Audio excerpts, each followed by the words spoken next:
नमस्कार, मैं हूं शुभेंदु सिंह और आप देख रहे हैं यूपी उत्तराखंड का सबसे भरोसेमंद चैनल इंडिया न्यूज। यूपी विधानसभा चुनाव जैसे जैसे नजदीक आ रहे हैं वैसे वैसे सभी पार्टियों के एक दूसरे पर आरोप प्रत्यारोप लगाने में अब वो लग चुके हैं। सत्ताधारी पार्टी बीजेपी पर बसपा सुप्रीमो ट्वीट कर हमला उन्होंने बोला और मायावती ने कहा कि सत्तारूढ़ बीजेपी विकास के अपने खोखले दावे का पर्दाफाश होने के बाद एक बार फिर से हिंदू मुस्लिम के पुराने संकीर्ण मुद्दे पर लौट आई है। मायावती ने सिलसिलेवार ट्वीट में कहा कि चुनाव से पहले यहां बीजेपी के विकास के दावों को खोखले होने का पर्दाफाश होने से अब ये पार्टी धार्मिक भावनाओं से खिलवाड़ और हिंदू मुस्लिम के पुराने संकीर्ण मुद्दे पर वापस आ चुकी है। मगर लोग एक बार फिर से छलावे में आने वाले नहीं हैं। बीजेपी के विकास के दावे हवा हवाई और जुमलेबाजी हैं, जिसके बाद से राजनीतिक गलियारे में तरह तरह के बयान आना भी शुरू हो चुके हैं। ऐसे में सवाल तो बनता है कि कौन कर रहा है हिंदू मुस्लिम विकास से मायावती को आखिर ऐतराज क्यों?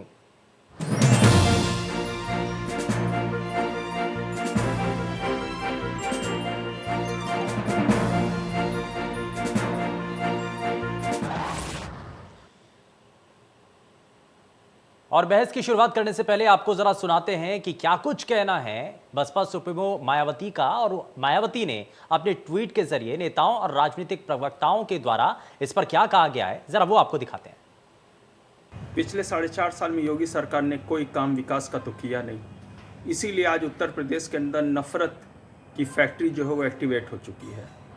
क्योंकि योगी सरकार को बताने के लिए कुछ है ही नहीं। जिस तरीके से युवा पिछले 4.5 साल में लाठियां खाया, आंदोलनरत रहा, जिस तरीके से किसान लहूलुहान हुए, भारतीय जनता पार्टी के लोग और सत्ता में बैठे लोगों ने जिस तरीके से किसानों का अपमान किया, कभी मवाली का के, कभी आतंकवादी का के, कभी खालिस्तानी का के, महिलाओं पे जितना अत्याचार योगी सरकार के 4.5 साल में हुआ, चाहे वो 9 कांड हो, हाथरस कांड हो, आपने देखा कैसे दलित बेटी को रातों रात जला दिया जाता है, कानपुर हो, बलरामपुर का कांड हो, लखीमपुर खीरी का कांड हो, देवरिया हो, तमाम ऐसी घटनाएं हैं। भारतीय जनता पार्टी तो इस कदर जुमला छोड़ती है, इस कदर झूठ बोलती है कि धीरे धीरे आम जनता की नज़रों में वो भारतीय जुमला पार्टी ही बनती जा रही है। प्रति व्यक्ति आय घटी भी है, नौकरियां घटी हैं तो प्रति व्यक्ति आय भी घटेगी, बेरोजगारी बढ़ी है, रोजगार का संकट खड़ा हुआ है। लगभग योगी सरकार ने जो उत्तर प्रदेश में जो बेरोजगारी की दर है वो कम से कम 6% जो घट चुकी जब से योगी सरकार बनी है। डबल इंजन की सरकार है और आमदनी आधी है, वो भी पिछली सरकार से। शर्म नहीं आती है इस सरकार को। ये तो भला हो आरबीआई का कि उन्होंने आंकड़े जारी कर दिए और योगी सरकार का झूठ और छल पकड़ा गया, वरना योगी सरकार के लोग तो कह रहे थे आमदनी हमने दूनी कर दी है। अब योगी सरकार सामने आए और बताए कहां आमदनी दूनी हुई है। हां, बेरोजगारी दूनी से भी ज्यादा हो गई है, गरीबों की आत्महत्याएं बढ़ गई हैं, किसानों की समस्याएं दूनी हो गई हैं, किसानों का खर्च दूना हो गया है, आमदनी आधी हो गई है।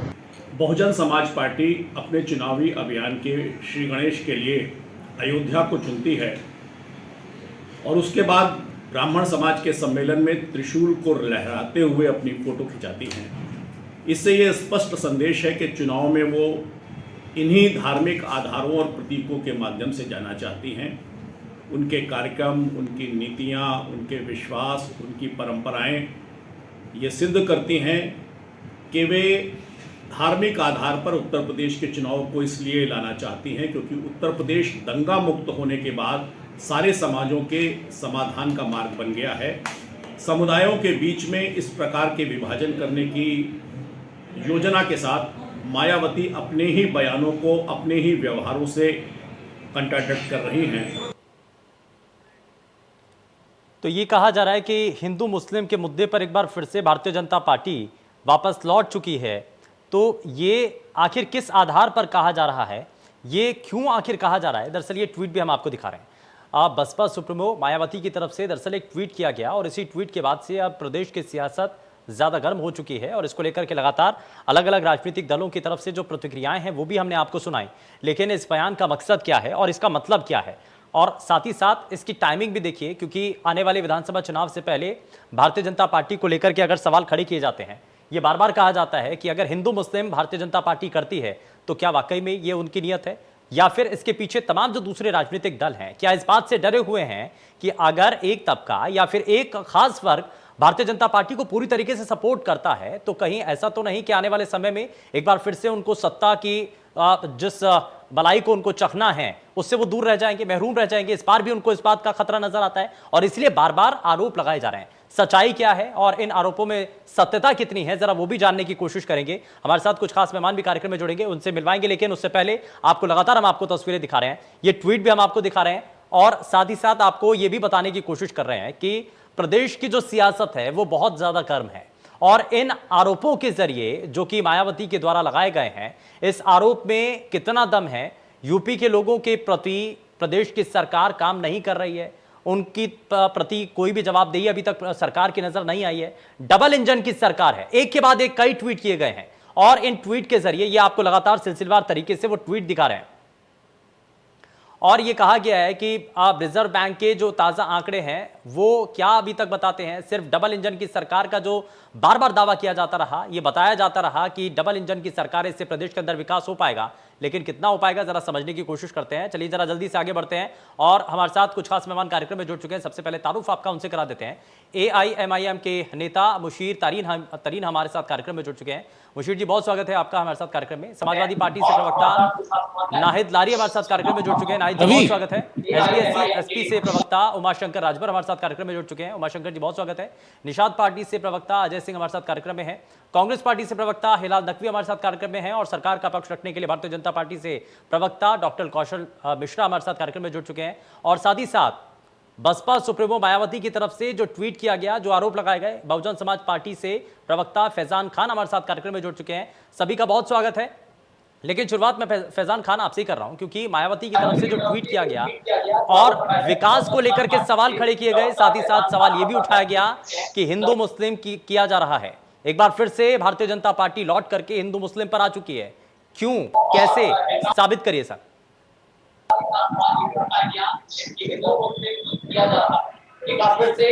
आप इस बात को देखिए, फैजान खान जरा अपना स्पीकर थोड़ा सा ना उसकी आवाज कम कर लीजिए। चुनावी अभियान शुरू करती है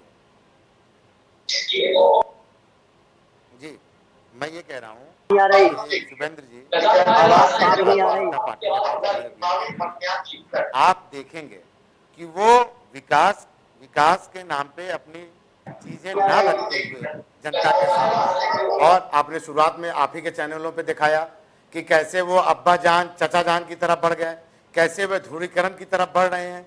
तो ये साफ जाहिर होता है कि जब भारतीय जनता पार्टी के पास कुछ भी नहीं है सिवाय झूठ के। झूठ मैं इसलिए कह रहा हूं क्योंकि इससे पहले भारतीय जनता पार्टी ने ये जनता के सामने झूठ पेश किया कि हमने आय दोगुनी कर दी। जब RBI ने अपनी रिपोर्ट में प्रति आय व्यक्ति का साफ साफ स्पष्ट रूप से बता दिया उत्तर प्रदेश का प्रति व्यक्ति आय नहीं बढ़ा है, पहला झूठ उनकी साबित होती है। दूसरा, बेरोजगारी उन्होंने 2 गुने से 4 गुने ज्यादा बढ़ा दी उत्तर प्रदेश में, तो प्रति आय व्यक्ति कहां से बढ़ जाएगा। महंगाई 2 गुना नहीं 4 गुना ज्यादा उत्तर प्रदेश में और देश में बढ़ गया है। आप पेट्रोल डीजल का दाम देखें।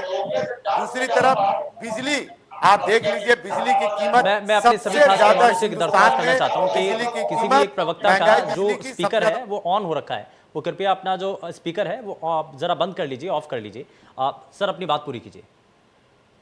फैजान खान जी, तो मैं ये कहना चाह रहा हूं कि आदरणीय बहन कुमारी मायावती जी ने साफ स्पष्ट रूप से इस बात का संदेश दिया है कि जब भारतीय जनता पार्टी का झूठ पकड़ा जा रहा है, अब वो झूठ के पुलिंदे जनता के सामने बेनकाब हो चुके हैं, तो भारतीय जनता पार्टी के पास सिर्फ एक ही चारा बचता है, वो है हिंदू मुसलमान, अब्बा जान चचा जान तालिबान। इसके सहारे नहीं फैजान खान जी, ये भी माना जा सकता है कि कहीं डर तो नहीं लग रहा है आपको, जनता को ठगा, डर तो नहीं है कि कहीं वो एक बार फिर से जीत जाएं? इस बात का डर तो नहीं, इस बात का डर इसीलिए आरोप तो नहीं लगाए जा रहे हैं कहीं। शुभेंदु जी, शायद आपको ये पता है कि बहुजन समाज पार्टी का नारा, बहुजन समाज पार्टी सर्वजन हिताय सर्वजन सुखाय पे काम करती है। हम कोई MIM की तरह एक दल का थोड़ी ना साथ देते हैं, एक जाति के थोड़ी ना पार्टी है। बहुजन समाज पार्टी सर्वजन हिताय सर्वजन सुखाय की पार्टी है। सारे समाज, सौर समाज, बहुजन समाज, सब जाति वर्ग हमारे साथ हैं। सबने 2007 में हमारे विकास कार्य को सभी समाज आपके साथ है। आपसे पूछना चाहता हूं भारतीय जनता पार्टी से, मुशीर तरीन कब बंद करेंगे? मुशीर तरीन, मैं जरा जल्दी से सभी से एक एक रिएक्शन लेता हूं। मुशीर तरीन, हाँ, अब आ रही हिंदू मुस्लिम किया जा रहा है, भारतीय जनता पार्टी हिंदू मुस्लिम पर एक बार फिर से लौट आई है, आपको भी लगता है? बिल्कुल बिल्कुल 100% हिंदू मुस्लिम कार्ड खेल रही है और ध्रुवीकरण पूरी पूरी तरह से हो रहा है और हिंदू मुस्लिम चलाकर ही इनको कुछ सफलता नजर आ रही है। हाँ। हुकूमत 100% फेल हो चुकी है, इनके पास कोई मुद्दा नहीं है। ये हर जगह हर इंडिया के हर कोने में मैं इस पर आपसे भी जवाब लूंगा, चलाने की क्योंकि कोशिश हिंदू कर रहे हैं। मुस्लिम तो ठीक है, अगर हिंदू मुस्लिम बीजेपी के ऊपर आरोप लगाए जाते हैं तो क्या AIMIM इससे बच सकती है क्या? उनके ऊपर भी तो नहीं, कुछ इसी बिल्कुल तरीके से नहीं। आरोप लगते हैं। नहीं, ठीक है, नाहिद लारी नहीं, खान, नहीं, नहीं, नाहिद लारी खान, नहीं। क्या अभी मौजूदा वक्त में जो सियासत और जिस तरीके से आरोप लगाए जा रहे हैं, जो ट्वीट किया गया बसपा सुप्रीमो की तरफ से, ये कहा जा रहा है कि भारतीय जनता पार्टी हिंदू मुस्लिम पर लौट आई है? देखिए शुभेंदु जी, बीजेपी तो साफ कहती है छलिया मेरा नाम छलना मेरा काम, छलिया मेरा नाम छलना मेरा काम। 5 साल केवल इन लोग ने प्रदेशवासियों को छलने का तो काम किया है। आप देखिए भ्रष्टाचार चरम पर। अरे ये वो सरकार है जो शमशान घाट में भ्रष्टाचार कर गई, शमशान घाट में पैसे खा गए, नवनिर्मित छत भरभरा कर गिर गई, बड़ी संख्या में लोगों की मृत्यु हो गई, धरती खून से लाल हो गई। कोरोना काल में लोग दौड़ते रहे, इंजेक्शन बेड, ICU, यहाँ तक शमशान घाट में, शमशान घाट, नदियां और घाटे शवों से पटे पड़े रहे। प्रवासी लॉकडाउन में प्रवासी मजदूर किस तरह भटकते रहे। महिला उत्पीड़न चरम पर है। ऑनरेबल सुप्रीम कोर्ट को कहना पड़ा उत्तर प्रदेश में जंगल राज है, नौजवान बेरोजगार है, उनको लाठी डंडे मारने का काम कर रही बीजेपी सरकार। किसान बेहाल है।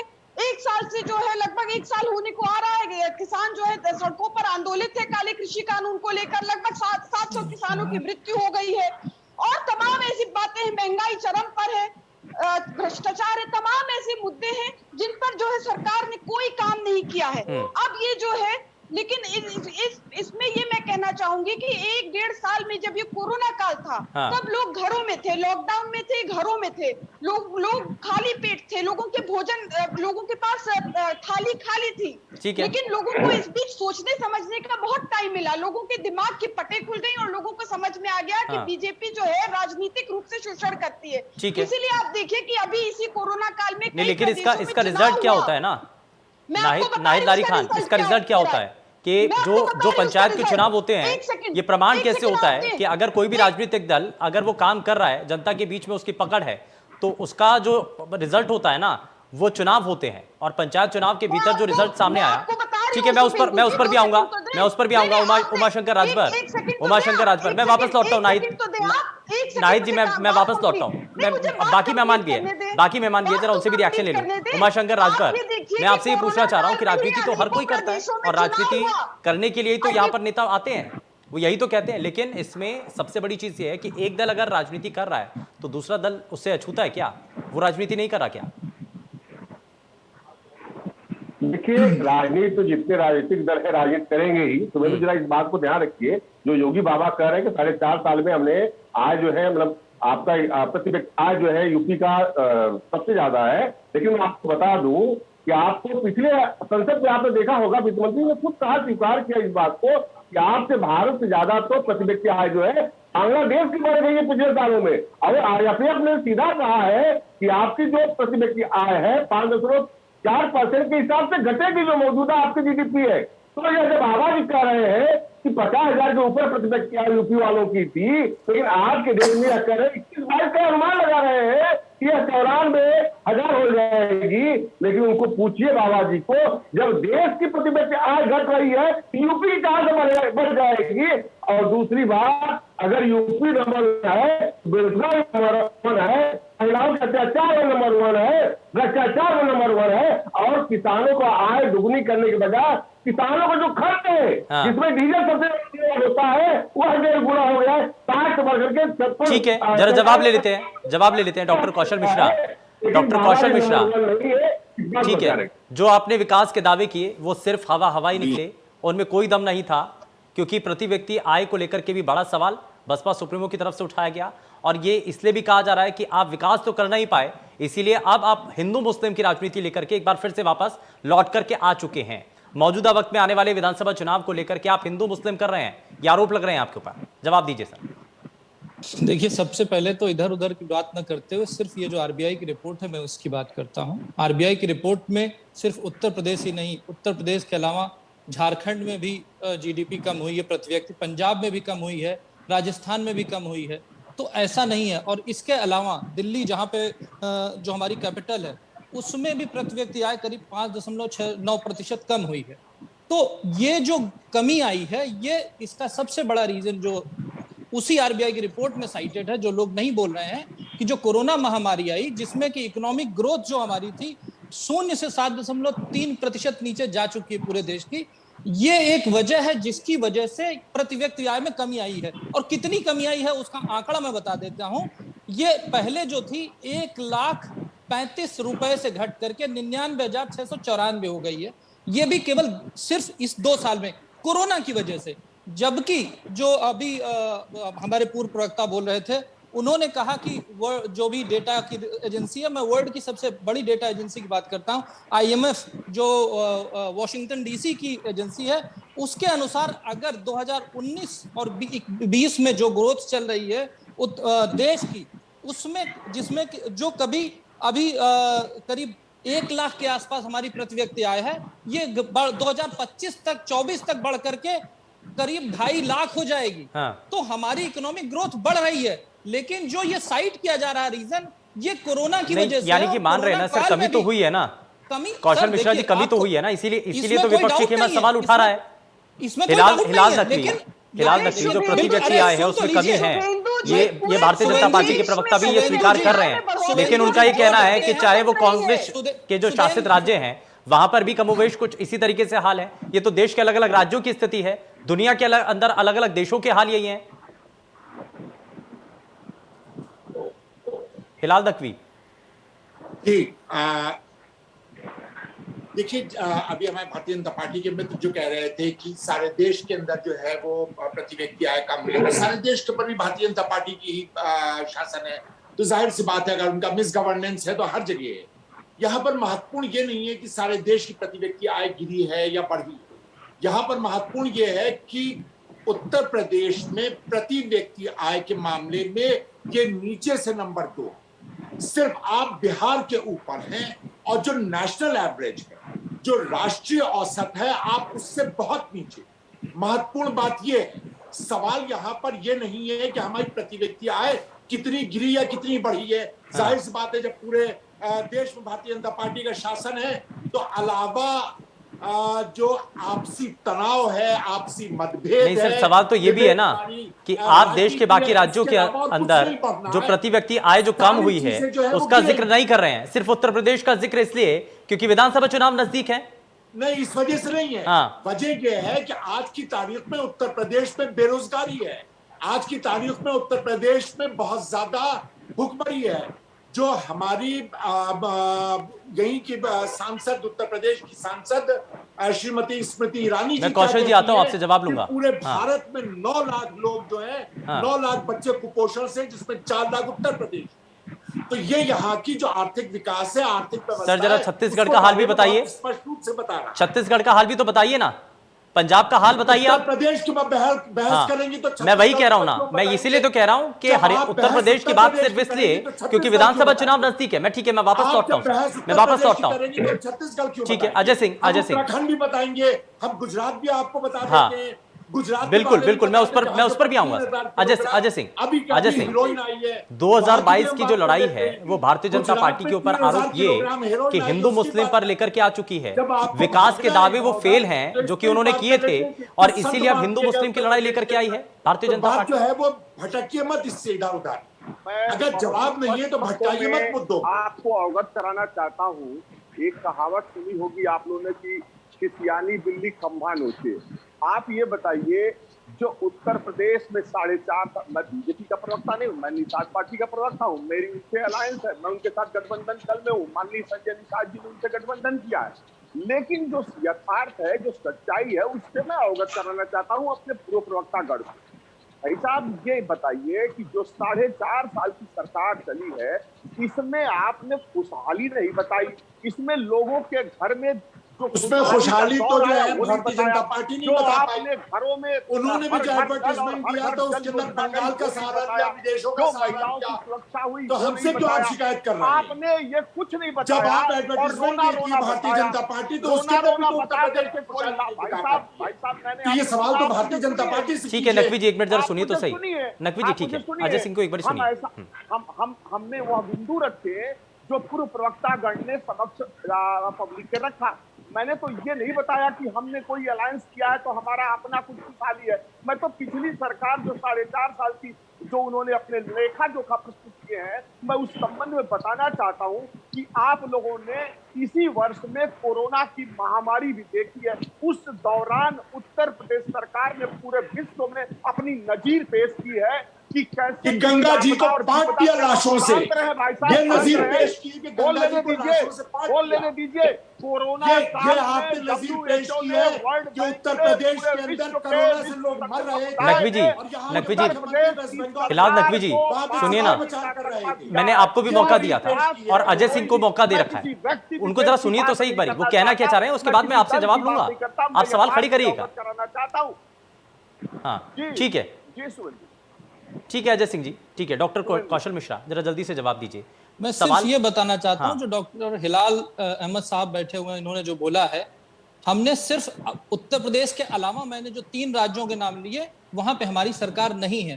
तो रियलिटी में जीजिए, सच्चाई यही है कि जो भी प्रॉब्लम जो ये है कि इस दौर में देश भर में औसतन प्रति व्यक्ति आमदनी बढ़ोतरी की दर 4.6% रही है। केवल उत्तर प्रदेश में कमाई की हालत पूरे देश भर में कमाई की हालत बहुत कमजोर है, काफी कमजोर है। सुदेंदु जी कौशल इस तरीके से अगर डिबेट चिल्लाना हो तो मैं जैसा ये लोग कर रहे हैं कौशल मिश्रा जी मैं वो बहुत अच्छा कर सकता हूँ। नहीं आप अपनी बात मैं बोलना शुरू करूंगा तो किसी की आवाज नहीं आएगी।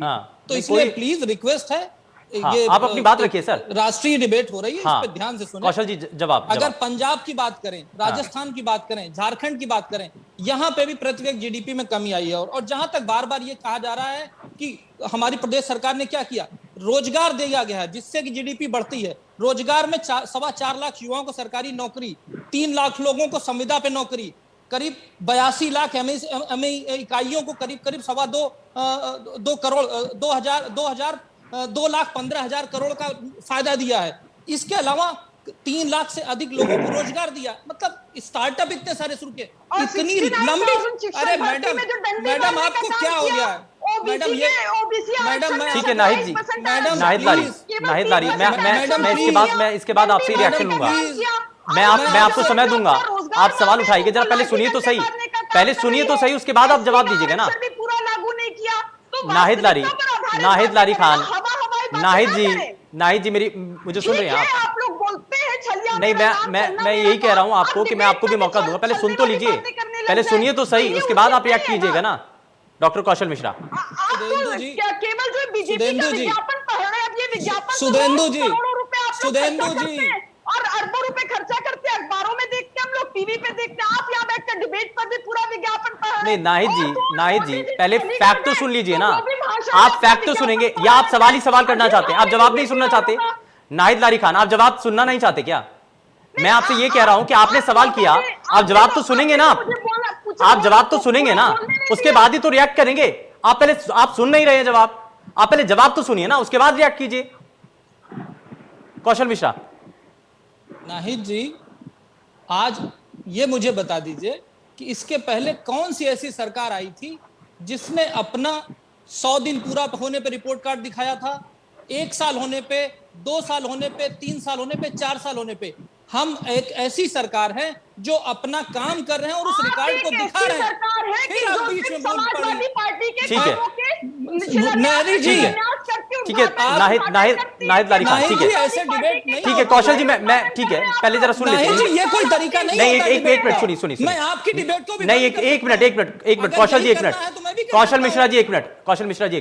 नाहिद लारी खान एक मिनट, ठीक है। नाहिद लारी खान, देखिए एक एक करके मैं सभी को मौका दे रहा हूं और आपको जब समय दिया जाता है तो आप अपनी बात उसी समय में रखिए, ठीक है? बाकी प्रवक्ता भी हैं, वो भी इस तरीके से कर सकते हैं, तो उनको भी मौका मिलना चाहिए। कौशल मिश्रा जल्दी से बात पूरी कीजिए, उसके बाद मैं रिएक्शन लूंगा। मैं सिर्फ ये कहना चाहता हूं, जो कहा जा रहा है, जो विज्ञापन पढ़ने की बात हो रही है, वो विज्ञापन नहीं, वो हकीकत है। जो हमने काम किया है उसको हमने हर हमेशा टाइम पे दिखाया है, और उसी काम को दिखा करके ही हम वोट मांगने जा रहे हैं। हम विकास की राजनीति करते हैं। अभी एक बीएसपी के प्रवक्ता कह रहे थे कि सर्वजन हिताय सर्वजन सुखाय। वो जमाना भूल गए जब उन्होंने बोला था कि तिलक तराजी और तलवार इनको मारो जूते चार, तब वो जाति की राजनीति करते थे, उसको भूल गए।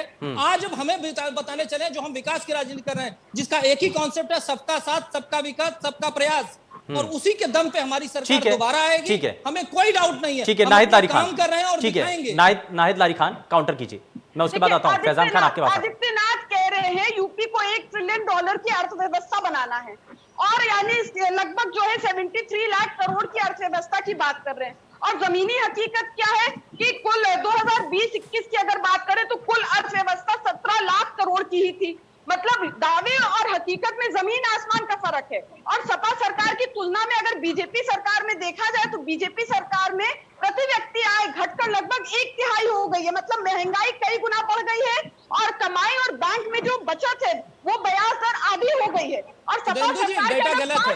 सुधेंदु जी डेटा गलत है। सुधेंदु जी ये डेटा गलत है। ठीक है, कौशल मिश्रा जी, मैं जवाब देने का मौका दूंगा।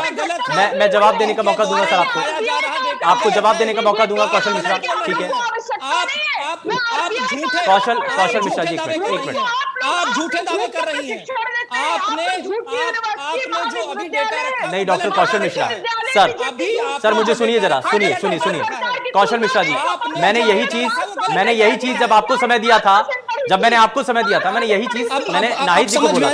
ठीक है, अब पता चला ना कि कैसा प्रॉब्लम होता है। नहीं ठीक है, मैं वही कह रहा हूं। ठीक है कौशल जी, एक मिनट सर। ठीक है, नाहिद लारी खान, ठीक है, मैं फैजान खान, ये जब आप करते हैं तो ठीक है, लेकिन अगर भारतीय जनता पार्टी अगर किसी भी समुदाय को साथ लेकर के चलेगी तो हिंदू मुस्लिम हो जाता है। आप करें तो ठीक। फैजान खान, पहले तो मैं ये बता दूं, बीजेपी हमारे प्रबुद्ध वर्ग के सम्मेलन से इतनी घबरा गई है, हमारे प्रबुद्ध वर्ग सम्मेलन से इतनी घबरा गई है, जो हमारे माननीय राष्ट्रीय महासचिव सतीश मिश्रा जी के नेतृत्व में हुआ, कि वो हर जगह पे मैं देख रहा हूँ टीवी चैनल्स पे एक खामा में र्यूमर क्रिएट कर रही है तिलक तराजू की तलवार। ये आदरणीय बहन कुमारी मायावती जी की तरफ से कभी भी नहीं कहा गया है। हम 2007 में भी जब सरकार में आए थे तब भी सर्वजन हिताय सर्वजन सुखाय के नारे पे आए थे। बहरहाल ये मुद्दा उनका है। ये कहा किसने? आज के टॉपिक पे ये किसने कहा सर? उन्होंने कहा है कौशल मिश्रा जी ने। ये किसने कहा? उन्होंने ये आया कहां से? ये तो वही बताए बीजेपी के प्रवक्ता साहब आरोप लगा रहे हैं। हम तो आपके मंच पे कह रहे हैं। हाँ, भारतीय जनता पार्टी के प्रवक्ता आरोप लगा रहे हैं। या कौशल जी, एक भी स्टेटमेंट हमारा, मैं सीधा कह रहा हूं, अगर एक भी स्टेटमेंट हमारा लाइव दिखा दे, हमारा लिखित बयान दिखा दे, तो मैं आज आपका चैनल छोड़ दूंगा। आप गूगल कर लें सर, आपको 1000 क्लिप्स मिल जाएंगी।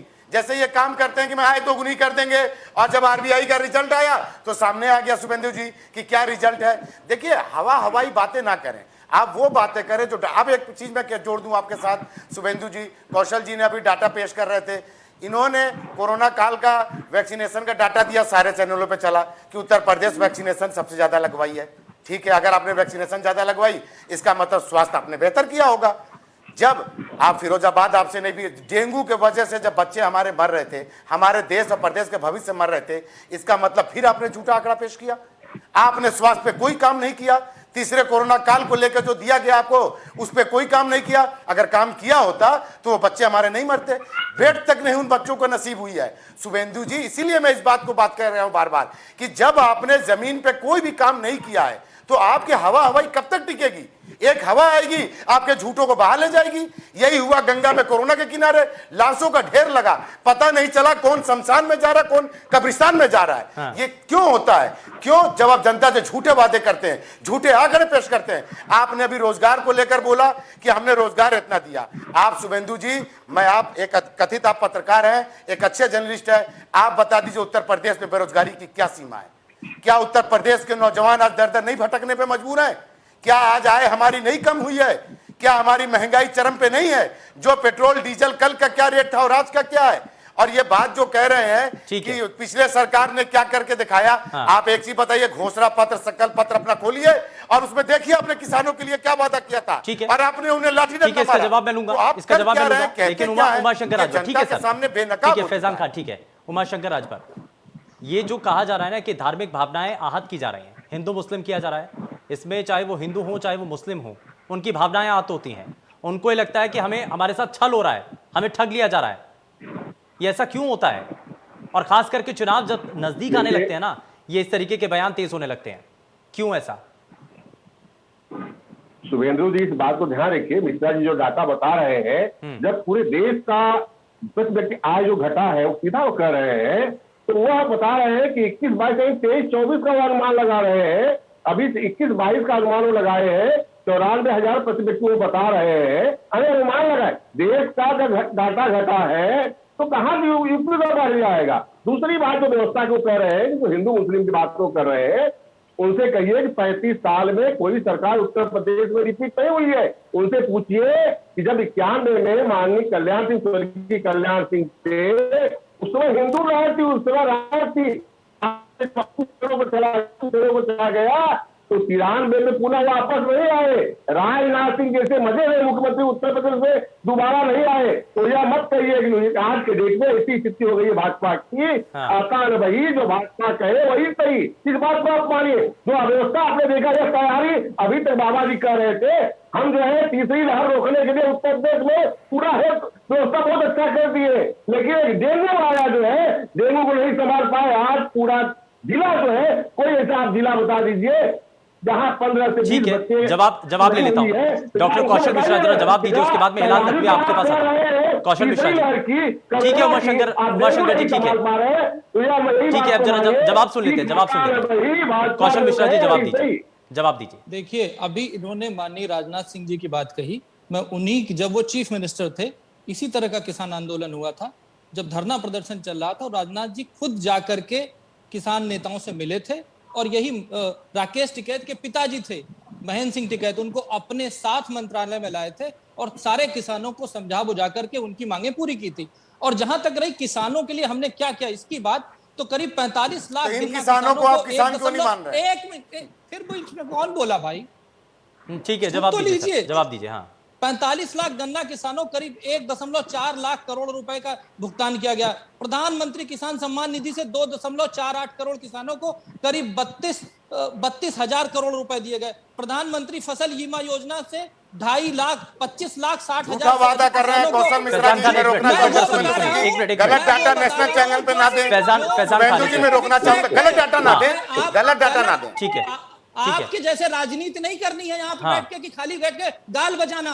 हम जो काम कर रहे हैं उसको दिखा अच्छा, रहे हैं। डॉक्टर कौशल मिश्रा मुझे 10 सेकंड एक मिनट फैजान साहब, एक मिनट जरा, एक मिनट शुभेंदु जी, नाहिद जी एक मिनट जरा। डॉक्टर कौशल मिश्रा, ये 2022 के अंदर किसानों की आय दोगुनी करने का जो लक्ष्य था, अब तो बहुत करीब है और विधानसभा चुनाव भी नजदीक है। क्या होने जा रहा है? हाँ, किसानों की आमदनी दोगुनी होने जा रही है क्या? आप देखिए इस समय डायरेक्ट, एक मिनट नाहिद जी जरा सुन तो लीजिए ना, अब सुनिए तो सही। पहली बार इस सरकार के द्वारा किसानों के अकाउंट में डायरेक्ट बेनिफिट ट्रांसफर के द्वारा डायरेक्ट मनी आ रहा है। एक हमारे ही देश के एक प्रधानमंत्री शुभेंदु जी ने ये सवाल नहीं पूछा है। कौशल मिश्रा जी, शुभेंदु जी ने ये सवाल नहीं पूछा, उनके सवाल का जवाब दीजिए।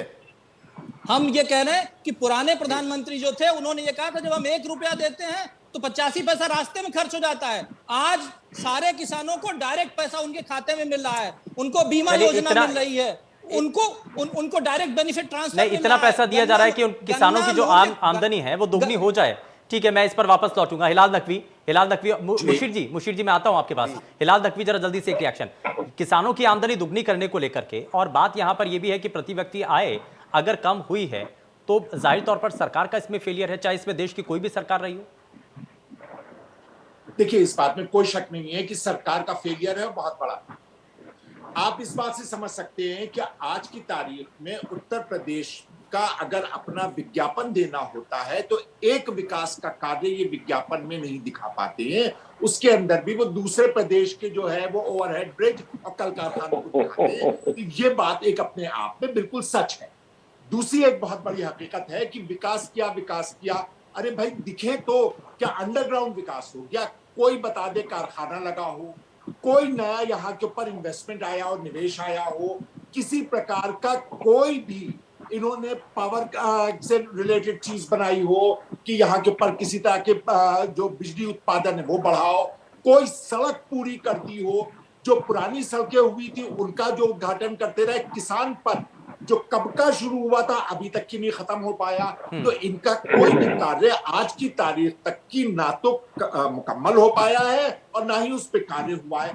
अब जब इलेक्शन आने वाले तो जल्दी जल्दी जो है वो नींव रखी जा रही है, जल्दी जल्दी जो है वो कोशिश की जा रही है कि हम ये एक्सप्रेसवे बनाएंगे, वो नेशनल हाईवे बनाएंगे। एक भी नेशनल हाईवे बनाया हो, एक भी एक्सप्रेसवे बनाया हो, उसको समर्पित किया हो जनता को तो बताएं। किसी उद्योग का नाम बता दे कि ये उद्योग आया। ठीक है, सिर्फ हवाबाजी चीजें, यानी कि आपका कहना ये है कि भारतीय जनता पार्टी जो कि अभी तक बता रही है 4.5 साल का जो पूरा लेखा जोखा बताया गया वो सिर्फ हवाबाजी है। मुशीर तरीन इंतजार करें जरा, मुशीर तरीन। लेकिन मैं शुरुआत में आपसे एक सवाल करना चाह रहा था। मैं आपसे ये पूछना भी चाह रहा हूं कि अगर भारतीय जनता पार्टी हिंदू मुस्लिम कर रही है तो आपकी पार्टी क्या किसी एक धर्म विशेष के लिए काम कर रही है, हिंदू मुस्लिम नहीं कर रही क्या? बिल्कुल नहीं, हरगिज नहीं। हमारी पार्टी जो है सबको साथ लेकर चल रही है। उनकी बातें जो सबका साथ, सबका विकास, सबका विश्वास, वो सब हवाई बातें हैं। उन्होंने अभी तक ये तो भारतीय जनता पार्टी का नारा है सर, कोई काम नहीं किया। ये तो बीजेपी का नारा है उनका नारा। ये बीजेपी का नारा बिल्कुल गलत है।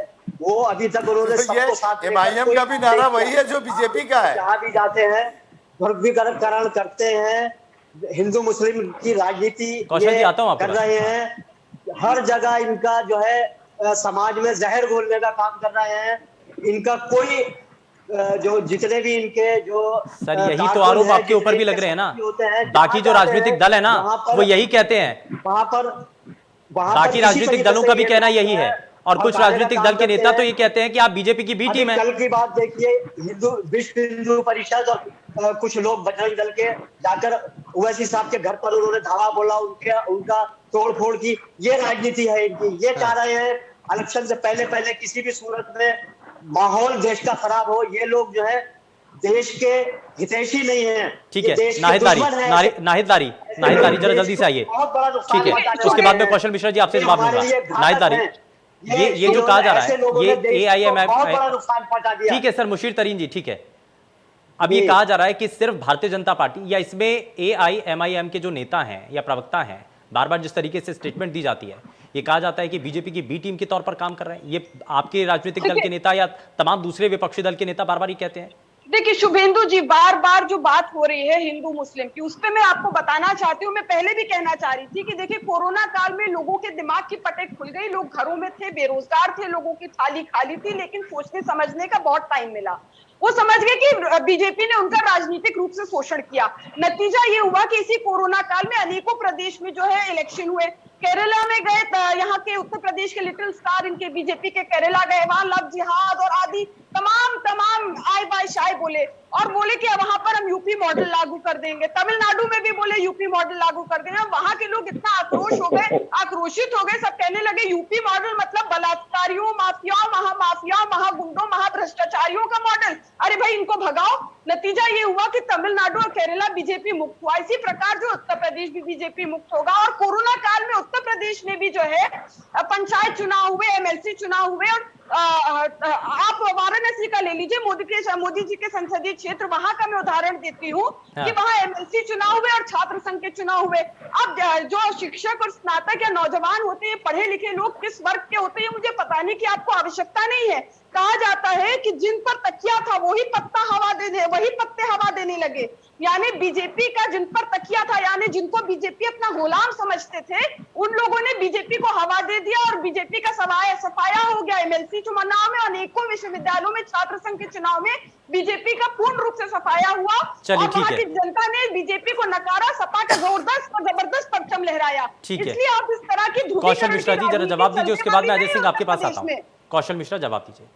पहले मैं डॉक्टर देखिए अपने आप को विश्व की सबसे बड़ी पार्टी कहलाने वाले लोग जैसे केरला और तमिलनाडु में विश्व की सबसे छोटी पार्टी बन के रह गए, वैसे उत्तर प्रदेश में भी विश्व की अब जरा जवाब सुन लीजिए। अब जरा जवाब सुन लेते हैं डॉक्टर कौशल मिश्रा।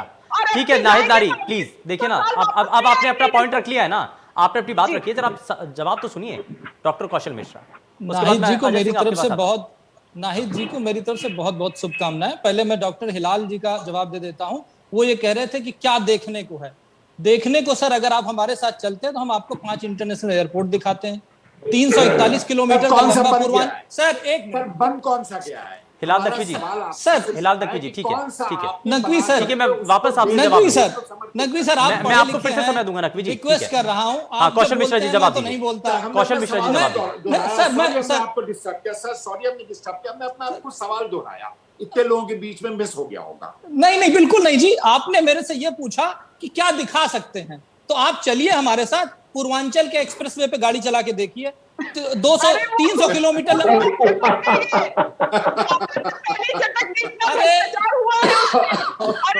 ये भाई साहब रूटीन वे पे काम है, ये तो कोई सी भी गवर्नमेंट होगी, ये काम तो करने ही करने हैं। ये सब सर, गवर्नमेंट करती है। अगर हमारी ये सरकार routine वे के काम है। अगर हमारी सरकार है और वो कोरोना में फॉल हुए जीडीपी के लिए रिस्पॉन्सिबल है, तो बनाई हुई सड़कों पे भी मेरा अधिकार है, हमारी सरकार का अधिकार है। गोरखपुर लिंक एक्सप्रेसवे बना, गंगा एक्सप्रेसवे बना, करीब 1,500 किलो। अरे मिश्रा जी इतना मत फेंकिए। अरे साहब काम कंप्लीट है, जनता समझ रही है। कौशल मिश्रा जी जवाब दीजिए, जवाब दीजिए। क्या आप बंद करवा देंगे? बहुजन समाज पार्टी ने गंगा एक्सप्रेस वे लाया था। उनको क्या आपकी सरकार सुधेंदु जी, वो तो चलेंगे। शुभेंदु जी ठीक है, एक मिनट सर, देखिए सुनिए, आपको मौका दिया, आपने अपना सवाल रखा है, एक मिनट जरा, नकवी साहब और बाकी मेहमान प्लीज। कौशल मिश्रा जी जरा जवाब दीजिए। ठीक है, मैं थोड़ा सा आगे बढ़ता हूं। अजय सिंह जी, ये जो बार बार विकास को लेकर के सवाल उठाए जाते हैं, बार बार कह दिया जाता है कि प्रति व्यक्ति आय भी कम हो चुकी है, तो आने वाले समय के अंदर विधानसभा चुनाव, तो क्या ऐसे में कुछ आपको लगता है कि परिवर्तन होने जा रहा है, या लोगों के मन में आक्रोश होगा, गुस्सा ज्यादा झेलना पड़ेगा? हो रहा है। देखिए मैं कहना चाहता हूं, अजय सिंह जी, मैं किसी पक्ष की बात नहीं कर रहा हूं। अजय सिंह जी, हाँ जी, जी, हम मेरी आवाज आ रही है आपको? जी बिल्कुल, बताइए सर। हाँ, मैं ये कहना चाहता हूँ कि जिस देश में आपने देखा कि पिछले 12 महीनों में इतना तांडव था कोरोना का, उस आपदा को किस तरह से संभाला है सरकारों ने। हम किसी व्यक्ति विशेष की बात नहीं करते हैं, लेकिन जो आपदा आके गई है साहब, उसके बारे में कोई भी अनभिज्ञ नहीं है। हर व्यक्ति उस आपदा को जानता है, और ऐसे में अगर देश या प्रदेश की अर्थव्यवस्था लड़खड़ाती है तो बहुत ही वाजिब की बात है। हम लोग अलायंस दल हैं, माननीय संजय निषाद जी के अलायंस के दल हैं, और ऐसे सिचुएशन में हम लोगों ने वो सारी व्यवस्थाएं देखी हैं जब प्रदेश जूझ रहा था कोरोना के विपदा, और ऐसी विपदा में अगर वो चीजें संभल के हम लोग सामने फिर से अपने जीविकोपार्जन को पा रहे हैं, सड़कों पे चल रहे हैं, मेडिकल सुधर रहा है, तो मुझे लगता है कि कोई लांछन करके हम अपने आप को देखेंगे। और रही सवाल ये कि आने वाले चुनावी वर्ष में हर व्यवस्था का ये पार्ट होता है कि चुनावी वर्ष में लोग ज्यादा ही अपने को इंक्लूसिव बनाते हैं, दल अपने आप को इंक्लूसिव बनाते हैं, और ऐसी सिचुएशन में जो 4.5 साल की व्यवस्था, मैं भारतीय जनता पार्टी के प्रवक्ता नहीं हूँ, मैं निषाद पार्टी के प्रवक्ता हूँ, परंतु मेरी अलायंस है, मैं उनको अच्छी तरह से धन्यवाद देख रहा हूँ, और ऐसे सिचुएशन में आप सबको ये बात से अवगत कराना चाहता हूँ कि आने वाला समय निश्चित तौर पे भारतीय जनता पार्टी और अलायंस दलों का दल है, और स्थिति दिन प्रतिदिन सुरक्षित है, सुधरती है। ठीक है, मैं जरा फैजान खान, चर्चा में मैं आपको शामिल करता हूं। हार होने वाली है। हाँ, फैजान खान, ठीक है, होंगे, लिख लीजिएगा। ठीक है सर, ठीक है, 320 ठीक है, फैजान खान, ठीक है सर। ये एकाएक ऐसा क्या होता है, बसपा सुप्रीमो मायावती एक कर एक के बाद एक कई ट्वीट करती हैं, ये सिलसिलेवार तरीके से होता क्या है? क्या मौजूदा वक्त में जो चीजें घटित हैं, बीच में तो कहा गया कि मायावती जो है वो पीछे रह करके राजनीति कर रही हैं, लेकिन फ्रंट फुट पर आकर के वो खेल रही है, इसका टाइमिंग को लेकर के बड़ा सवाल उठ रहा है। फैजान खान, शुभेंदु जी देखिए, हम टाइमिंग के हिसाब से नहीं, आप शायद बहन जी के ट्वीट अगर जी शुभेंदु जी अगर आदरणीय बहन कुमारी मायावती जी का आप ट्वीट पहले का भी देखेंगे, हाँ। वो समय समय पे सरकार को आगाह करने का भी काम करती हैं, और एक अच्छी विपक्ष की भी भूमिका निभाती हैं। जब उन्हें सरकार को सलाह देने की जरूरत पड़ती है तो सलाह देती है। आप उनके ट्वीट को देख सकते हैं। ऐसा नहीं है कि वो ऐसे विपक्षी दल है। जमीन पर कदम कब रखेंगी, जनता का सामना कब करेंगी? नहीं, कदम उनके आ चुके हैं, उनके जितने भी कार्यकर्ता हम जैसे हैं सब जमीन पे आ चुके हैं। यही वजह है भारतीय जनता पार्टी की बेचैनी की। अगर हम जमीन पे नहीं आए होते तो भारतीय जनता पार्टी इतनी बेचैन नहीं होती, माफ करिएगा। और शुभेंदु सिंह जी, अगर आप हिंदू मुस्लिम नहीं करते, आपके सामने हमारा इनकार कर रहे हैं ना, उसके बाद आदरणीय बहन कुमारी मायावती जी का लगातार प्रोग्राम है। सुनिए सवाल सुनिए सर। आप इनकार कर रहे हैं ना, हिंदू मुस्लिम नहीं करते हैं, बहुजन समाज पार्टी हिंदू मुस्लिम की राजनीति नहीं करती है, आप ये कहना चाह रहे हैं? प्रबुद्ध वर्ग सम्मेलन और बिल्कुल नहीं करती। हाँ, मैं वही इसलिए पूछ रहा हूं कि आप एक जाति को संभालने के लिए, उनको साधने के लिए, बोलिए। एक वर्ग को साधने के लिए आप भी तो सम्मेलन करते हैं, किए या नहीं किए? और जिसका आपने शुरुआत में भी जिक्र किया जी, हम देखिए सतीश चंद्र मिश्र, हमने सम्मेलन, मैं वही कह रहा हूं, सतीश चंद्र मिश्र, अगर मेरी बात समझिए शुभेंदु जी, हाँ। हमने प्रबुद्ध वर्ग सम्मेलन भी किया, हमने सारे भाईचारे की भी मीटिंग कर रहे हैं, मेरी बात समझिए। लेकिन समाजवादी और भारतीय जनता पार्टी हमारी नकल कब तक करेगी? नकल के लिए भी अकल की जरूरत है। यानी कि हिंदू मुस्लिम आप भी कर रहे हैं? शुरू किया तो आप ये बताइए, भारतीय जनता पार्टी, इसलिए पूछ रहा हूं कि अगर प्रबुद्ध वर्ग सम्मेलन करके अगर वो हिंदू मुस्लिम कर रहे हैं तो आप भी कर रहे हैं क्या? समझिए, हमने तो सारे सम्मेलन शुरू किए। हाँ, तो यही तो मैं कहना चाह रहा हूं कि आप करें तो सही, दूसरा करें तो गलत। कर रहे हैं आप करें तो सही, दूसरा करें तो गलत। ठीक है, नाहिद तारिक, अवगत हो जाइए आप। नहीं, हमने प्रबुद्ध वर्ग सम्मेलन में क्या हिंदू मुस्लिम नाहिद तारिक खान, ठीक है, सवाल ये है कि क्या हमने ध्रुवीकरण किया? ठीक है सर, ठीक है, नाहिद तारिक खान, प्रबुद्ध वर्ग सम्मेलन में ध्रुवीकरण की राजनीति की? शुभेंदु जी, मैं तो ये कहना चाहती हूँ कि बीजेपी को एक बहुत क्रॉनिक डिजीज हो गई है जिसका नाम है लाइस कैंसर। और ये जो लाइलाज बीमारी है, ये लाइस कैंसर से जो ट्रंप, माओजेतुंग, चामिलनाई भी ग्रस्त थे, और अब मोदी जी, शाह जी और आदित्यनाथ भी और पूरी बीजेपी भी इस लाइस कैंसर से ग्रस्त है। इसका कोई इलाज नहीं है, इसका केवल इससे निजात पाने का केवल एक ही तरीका, वो है मुक्ति। जैसे केरला और तमिलनाडु ने बीजेपी से मुक्ति पाई, वैसे उत्तर प्रदेश भी बीजेपी से मुक्ति पाएगी। अब बीजेपी की तो चला चली की बेला है, अब केवल जो है इनके अरबों रुपए के जो विज्ञापन चल रहे हैं उन्हीं पर इनकी खेला है, बाकी धरती पर कहीं नहीं है। धरती तो इनकी खिसक चुकी है। आपने देखा पंचायत चुनाव में बीजेपी का सुपड़ा पूरे सूबे में साफ हुआ और समाजवादी पार्टी का परचम जबरदस्त तरीके से लहराया। अन्य किसी पार्टी को मैं गिनती में नहीं लेती, कोई पार्टी अन्य कहीं रेस में थी नहीं। उत्तर प्रदेश में बीजेपी तो चुनाव से बहुत बाहर चली गई है, ये अब बौखला गए हैं और बौखलाहट में आए बाएं शाह, इनके जो आदित्यनाथ है और अनेकों मंत्री आए बाएं शाह बोलते रहते हैं। इनको बेसिकली समाजवादी पार्टी का, चाहे बीजेपी हो चाहे बीएसपी हो, इन लोगों को बेसिकली समाजवादी पार्टी का 110 डिग्री का बुखार चढ़ गया है, क्योंकि माननीय अखिलेश यादव जी की लोकप्रियता न केवल प्रदेश में बल्कि पूरे देश में उनकी लोकप्रियता है और बढ़ती जा रही है। 2017 में कम हो गई थी शायद, 110 डिग्री बुखार से तप रहे हैं। 2017 में कम हो गई थी। ये लोग केवल माननीय अखिलेश यादव जी और समाजवादी पार्टी बोलते रहते हैं। अब 2022 का चुनाव में जनता इनका बुखार उतारेगी, और समाजवादी पार्टी को 400 सीट जिताएगी और बाकी सबका सुपड़ा साफ होगा। चलिए, 400 सीट तो आप अकेले ले जाएंगे, बाकी राजनीतिक दल बैठे हैं यहाँ पर, तो वो तो बड़ी पुरजोर तरीके से कोशिश कर रहे हैं। वो किस लिए काम क्या है फिर? मतलब 400 सीट अगर समाजवादी पार्टी, 3 सीटें कौन जीतेगी ये भी एक सवाल है। 400 एक सेकंड में आपको इसका जवाब दे देती हूँ। भाई कांग्रेस की जब सरकार थी तब कांग्रेस से लोग इतना त्रस्त थे, जन विरोधी काम कर रहे थे कि 77 में लोकसभा इलेक्शन हुआ, 85 की 85 सीटें जनता पार्टी जीती और कांग्रेस सारी सीटें में क्या हुआ? तो इतिहास में क्या हुआ? नहीं, 2017 में क्या हुआ ना, ऐसा मिरेकल होने जा रहा है क्या 2017 के बाद सीधे? अगर आप ठीक है, मेरे पास समय थोड़ा सा कम है, समय बहुत कम है। कौशल मिश्रा जरा जल्दी से जवाब दीजिए। ठीक है नाहिद तारिक खान, ठीक है कौशल मिश्रा जी, समय थोड़ा सा कम है, जरा जल्दी से जवाब दीजिए। अब समाजवादी पार्टी की प्रवक्ता तो कह रही है 400 सीट उनके पास, तो बाकी 3 सीट के लिए बाकी लड़ाई है। सुधेंदु जी उस पार्टी की प्रवक्ता बोल रही थी जो पार्टी पिछले चुनाव में एक परिवार में खत्म हो गई।